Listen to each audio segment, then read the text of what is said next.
Welcome to Melodies TV, Ghana's #1 social platform. Melody, good morning. Melody, Edison.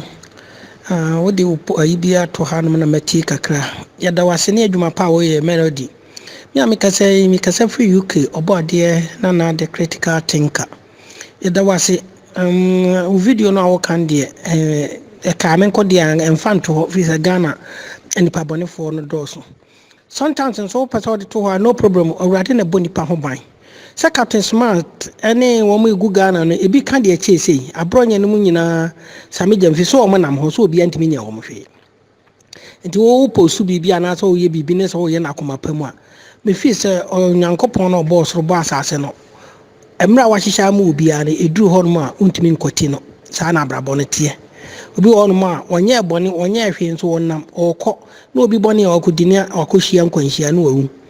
enti abrabo no ekwan obi anam so wode bekọ no unnim mahu obi otifie na dua abu akọbọ no o efie honom onko afu nso dua abu abọ no so ate ase enti nwiase no ono tifie o so onko afu na so no opie no onam krom hemfra mefa na dua bi a obi adua woni fie pan ye bebọ ne so and there is no fear. Men suru opetia, but manufu pe mo bin tufu. Ma okra anka sanchiro, ma wa ujidi ensiupi. Ni opes oye no abrabombiano, okra kasachi ona ujidi ensiupia. Nana oya okredi amponya nkopon boss robasa aseno. Ota wachinti no so otiemu. Wasena muni mse muni peduana ya ma sorry dai. Nti onyankopon no yen ni nipadua no ye na sori dan no o ani o se onyankopon otie mu no de ye enwuma nti se oye bold a unsuro hwe na boy no minim de oye audio no mitie ne na no penti na ma me so mi ye audio me be kakakra edika no nipa tuntum so ho obia nka no kre enokra ye nka ne se obia ka de be ko ama no me ba ye bia de me be ka no obi te o be ka chense me ka ma NPP. Now, so no media, my Ghana ni but this time, men come NPP na men come NDC. O man ni na ye penny ye. Young Kota will be a chi say, Mahama ne be ye. Mahama ba no, or ye, hanye ye, a good for Adwaba, and tinye ya, as ye na ye given fin ye cast away, anyen ye, we anyen ye. So I say, because Nana or Mampany, Nana a kufu adobano, or Sisicana will chronum sicana waha, yet Tisicaso, a comedy or buy a still a comedy nipa. It mean about the another critical thing, Kamema Ginahonka say, Nanado as a more kind, and they were Timia, near Mum and their mammy by and betty chimka cran, say, boy no casano, I'm so yaquala, tism or betty. Or see a kufu adopapanum in the two Kwame and Coma. Nana me and Cassam, I mean church room. Kwame Nkrumah no sɛ nyɛ yɛ nipa tuntum na adwembɔne ne abrowo yɛ tirim a Kwame Nkrumah no ɔte he no ɔte France ɛyɛ Nana Akufo-Addo papa no the big sis JB Dankwa ɛne Jake no papa ɛna Pa Grant ɔm ne ɛti yɛ bɔtɔ mu sika ɛkɔfa Dr. Kwame Nkrumah ewi akyi no wanche wɔn angum nti sɛ me ma boa wo na sɛ ɔkye tum na me wɔ supporter bi wɔ akyira na sɛ me nkrɔfo wɔ akyira sɛ wɔn wakɔ kreti wɔ tan no nti wɔn nso bɛyɛ den JB Dankwa wu afiase ɛno deɛ nipa aka ahyɛ Kwame Nkrumah obiara ma odin sɛ Kwame Nkrumah kum JB Dankwa wu afiase na mmom yɛ tu no deɛ JB Dankwa asefo de tu Kwame Nkrumah na obi a wote aprokyira wonya wadwen sɛ ɔbɛpa adidi adi na yɛpre independent ne yɛabɛfa wo yɛne yɛde sika abɛtwa wo tikiti nana nipa tuntum yi hɔtena no ɛna ɛme yɛnkɔ yɛnim no Kwame Nkrumah ba ɛna nka yɛ sɛ inclusive ɔde wɔn nyinaa ba abanum no ɔno wɔn nyinaa bu ɔman nanso ɛnam dictatorship no a onim sɛ wɔka asɛm a JB Dankwa no mo nso so nim adeɛ the big sis no na wɔn nyɛ nkɔlaa sɛ o wɔn na ɛpre independent no ɔmbɛfa wo Kwame Nkrumah na Kwame Nkrumah no baeɛ no na ne deɛ na ayɛ sɛ Sabi Krobodus and one more in Madia no can't some two mutrima. Some Ghana education and call baby are and few any in Madia. Name Pokrano Kwame Nkrumah. One way two no near Ankara. A free fa Anna Kotroka. And no time where you two no says no. Ya no one case a year a busy Dankwa tuno. I didn't know one take position. Obi out to buy someone government or former government, but Ankara D. And son of free baby idea, and son 1970 a buzi ebedi ade enkroma so yetu 66 4 years intervals ade nti na wo mo sori ano wo pese wo mo kire se eye buzi anu party le tu nkroma so ahu na so nipa no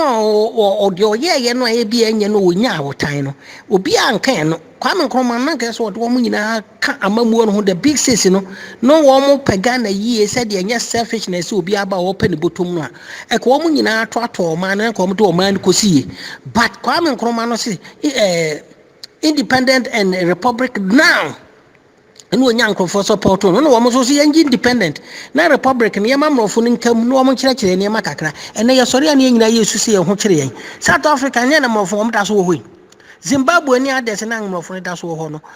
nyenyenye kura na ye chen Ghana eti Kwame Nkrumah proper no ho oji 100% independent and republic no emfa so be na de brain ene de obi anka na boy no kasa na de amedi ne ho ya ne se ai Mahama ena say ye kan NDC beboa NDC adi aban sen NDC say ye ka de moja woni nsan ho se de wo refer Akufo-Addo papa no dia ene ne say NDC de moja wo nsan ho pa Lawrence di tuo ne baje ye Lawrence di tuo no nipa se ne okun Lawrence ne kum the three judges ne so woni mu a Ghana fo obi aka asem o ka de bopoa no o ka de ono no office e ho no eye ma no sort ase o condemn obi no akata ne de so me ka say NPP for ye o so abofo na so NPP for ba mu ayenhwe ampanyin ko for ba and free metana and wo NDC for free wanyen NDC for free o kwa free metana and wo ye oba wo kwa yemusa so ye NPP ana so ye NDC ba yetimi ginai o mampanyin ko for na di school feeding ba ye school feeding na NDC for di bi ana se na NDC for ni bi o ko school ho yemusa NPP ni ba yemusa NDC ni ba o mampanyin ko for di you what saying healthcare ba ye no NDC for use bi ana so wo mo use bi eti yemusa ye ho se wo mo mienu no hwan na ba ahiafo mo browafo no anya emfaso and now mampanyin Akufo-Addo ba enso no the whole country say free secondary school enti no oil sika no kra no obi edi ni se de ania no ahiafo so ebi so won so country no empanyufo no kokotra wa wo mo nche sika wo ma anim resources and mineral resources no ma wo binya bi o eti wo anya de adwempa woni trim a wo de bi be ye ade ama mobro wa hiafo na nya bia yes no dia na wo mu diska no Mahama ba ne etu oyire Mahama ba de na wo ho Akufo-Addo abeto nyina na wo ho free secondary school no so wanye anso ne trimfo ko ne free trimfo de wo mo ko eye ye ne ya kan de ko bi enye nso yenya asase so na gold oyire ni bibia no enti yentu oyire wotakorade yentu no wonse manfo asase so mo nko free secondary school yemfa hwesimfo nya sa asantefo aya asante region ya two gold ogbo ama sese gold no esagui oboase gold free no sagui e ma gold no se sayo se yeden ye de ahwesimfo no ye de yanko secondary school no bi da aye free yanko bi da enti ne senka Akufo-Addo de aba NPP ne NDC ni difference wo mu no wo mu ba wo mutumi ya ade baako e ma ne bo ahiafo wo manum na nkira se wo mu no e ba wo mu niska wo mu nyina be diska wo mu nyina obia efi se wo mu ye campaign na Akufo-Addo ba how many times 3 times e ka wa boda ho no wan ka che se wo ba wo mfa wo niska bi but e bi ye chi bi that's the whole thing e bi ye kakra e chi bi but nina no it's not out to our expectation said the amorfo bu o man no mo yesi yesu amorfo no enye de yen Ghana for ye pen no enti enen modern Ghanaians no ayaba no eyen kwala no ayaba no mo man yen nyina ye mre together ne ye mo mpanyufo no wo mo nyina echi ne nkogina ho se NDC ene ye NDC Lawrence di 19 years wo ma be di 16 years asese aka ho because Lawrence said the 8 years and atames ne asabedi 8 years ene Mahama okabomo eti NDC ne betimi ebu o ma no a mumusa nhihye ba akopebe na NDC for de ato a abo ahiafo ade pa na NDC for aya e kire se obeka se Mahama si adan government be ne ba won si adan government ben ayi kura ba ye no champo kura no senate senate frat wo kwada so su ye bo a kohwe ayi tema andanya ayi ja no ho nyina tema community 2 3 4 year Kwame Nkrumah ja ho nyina champo no bezisi ye champo ba na sports stadium wo Ghana nyina ye ba ko Accra sports stadium ono besi Kumasi sports stadium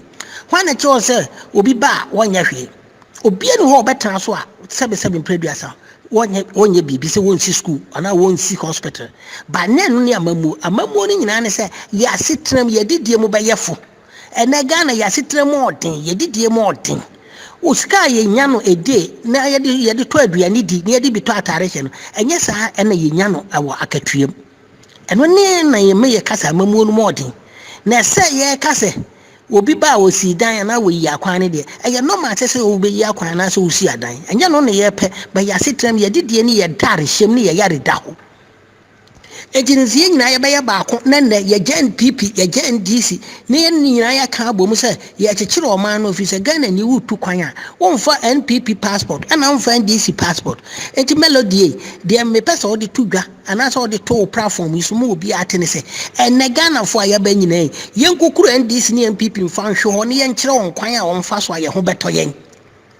office wo mu nyina wo mo ba obi abedwa nanum obi abeka se oji akonwa ne wiade ope no wo ye enti ne ene wo se ye gina NPP aki ene no se ye gina NDC aki ye nyina ntemo ye nyina ye kasa no ye nyina ntemo ni ye nya history abakosem se obi papa ye sei ni obi papa ye sei Lawrence de oba no amekuma yi three judges enti se obi moja won nsa ho a NDC na moja ni mu nsa ho NDC se wo ko kan se no wo de abeto wo no obi so bae wo se kwan be so na atami zutu wuye won so se mahama moja won nsa ho a na akoye na ye den moja won nsa ho moja ni nsa ho wo mo ana edije ye wo mo politics so be ko ho aye fa ho ben ye de ne se wo be ye wo man ni ye ni atena mu bi nti sa oto ne se wa anka enokore no amfa anto ama ye anko forward ase omaba na emamu ko gina NPP aki ko gina NDC aki na NDC fo na enima mamu na NPP ni enima mabu a wo nyina ba mu de he ne ho atoye emu de hin ena ye ho atoye se Ghana emma ye gya kwantu ye gya yisi sufa emu de hin na che se wo mana ko ye ne ye tia kwantu bi etu akoyi krom back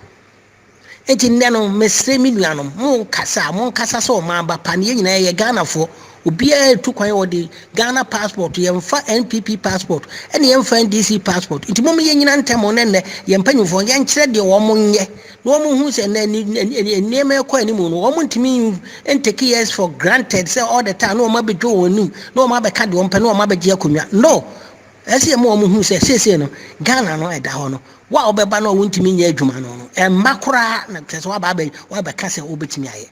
enti minua no obeye audio na Kufu Addo papa moja wonsa ho it's not here and there say ye ka history no ana se ye fifi niam mu a nka be hu se indipatuntum do aye no ye ho ne ye yi hotena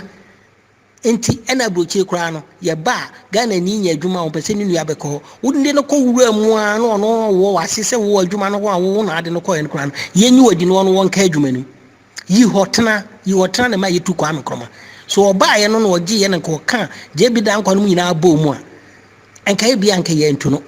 but oba ye no no hye ase hu se adidie no de ono ko apese o transfer for good enti mo mu ni mo ma no na ase mo be ne no be prama mu ni nyina de e so o hye ase chechemo o ma je bi dan kwa so owu prison